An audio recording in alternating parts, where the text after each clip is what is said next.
এটা কি খাবার বলো তো? কেউ কি আন্দাজ করতে পারছো? এটাকে ছট পূজার ঠেকুয়া বলা হয়।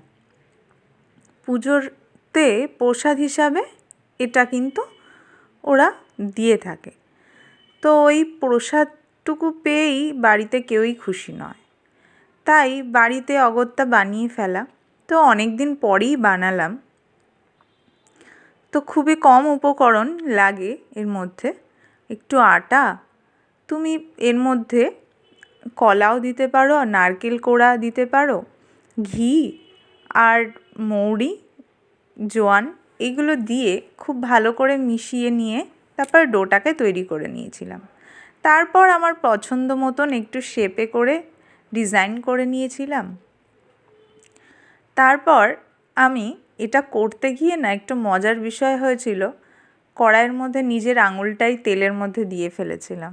কী যে হাস্যকর ব্যাপার স্যাপার হয় রান্না করতে গিয়ে, সে আর বলার নয়। তো যাই হোক, রান্নাটা তো করতে হবে। তো এই জলের মধ্যে ঠান্ডা জলে একটু হাতটা দিয়ে কোনো রকমে রান্নাটাকে শেষ করে ফেলা আর কি।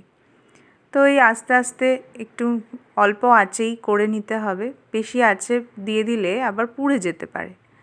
তো দেখো, আমার কিন্তু খুবই কম টাইমের মধ্যেই হয়ে গেছে।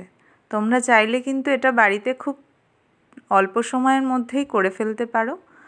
তো মুখরোচক, খেতেও সুন্দর লাগে। তোমরা কে কে করলে জানিও।